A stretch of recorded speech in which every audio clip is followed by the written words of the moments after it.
सर्वधर्मान् परित्यज्य मामेकं शरणं व्रज अहं त्वा सर्वपापेभ्यो मोक्षयिष्यामि मा शुचः।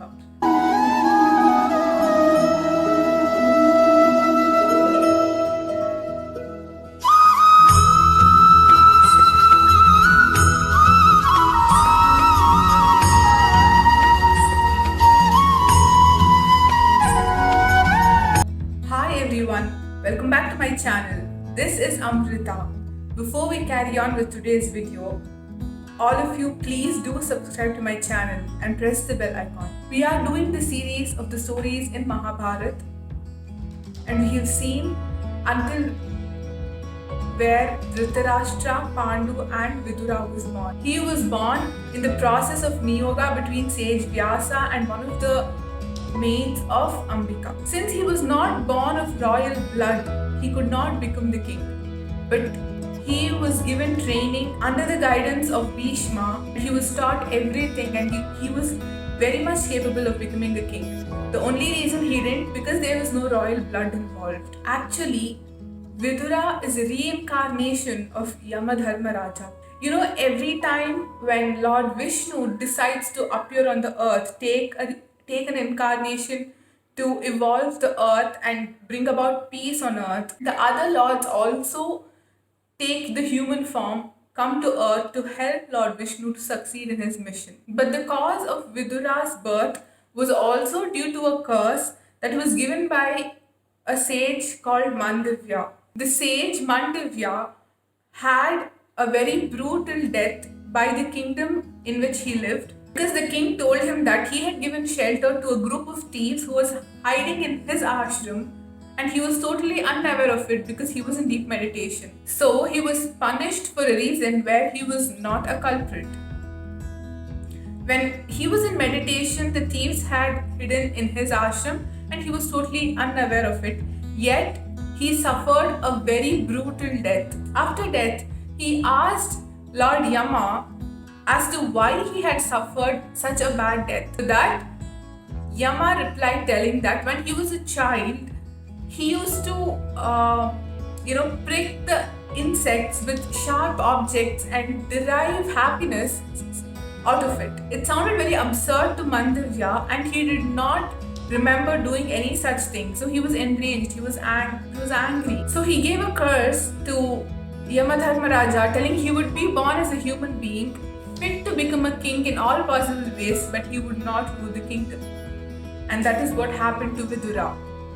He was considered the most righteous, a person who would always follow the path of Dharma. The Pandavas also believed in his advices after Krishna. When the whole Draupadi incident happened, where Draupadi was harassed by Duryodhana and his brothers, it was only Vidura who voiced his opinion against the whole happening of the event. No one else voiced their opinion. They all remained silent, where Vidura spoke that it was against Dharma. When there had to be a decision taken as to who had to rule the kingdom, whether it would be Dhritarashtra or Pandu, Vidura suggested that Pandu should become the king because Dhritarashtra was eventually blind.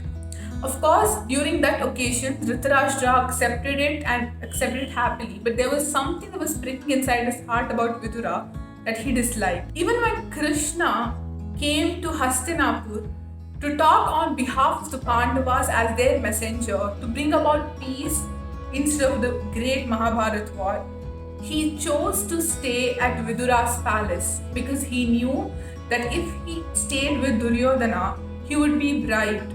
But Vidura was such a righteous person that he would just serve food out of love and not as a bribe. So Krishna also preferred to stay with Vidura. Vidura always supported the Dharma. He was always a constant protector of Dharma. He followed it. He was the prime minister of Hastinapur until when Dhritarashtra was in rule, and even after the Mahabharata war, when Yudhishthira was crowned the prince, Vidura was the prime minister. When the Pandavas were in danger and Duryodhana had purposely set up a wax palace to kill them, it was Vidura who warned the Pandavas against the evil that was set up against them and saved their lives. He always stood on the path of Dharma, he always stood for righteousness, fought for what is right, voiced his opinions out, and yet was always insulted by Duryodhana. After Yudhishthira became the king, he worked as the Prime Minister of Hastinapur for a few years, and then he retired to Vanavas to go into meditation, and he joined his brother Dhritarashtra and Gandhari and ended his last breath during the Vanvas. So Vidura is something that we all should look upon, probably try to implement his actions into our lives. What I mean is, we should also follow the path of dharma. We should also be righteous.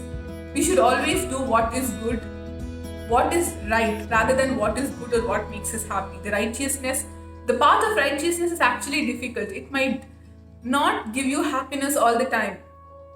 But you know what? That is right. So you have to do something that is right, and just not because it makes you happy. You have to be right.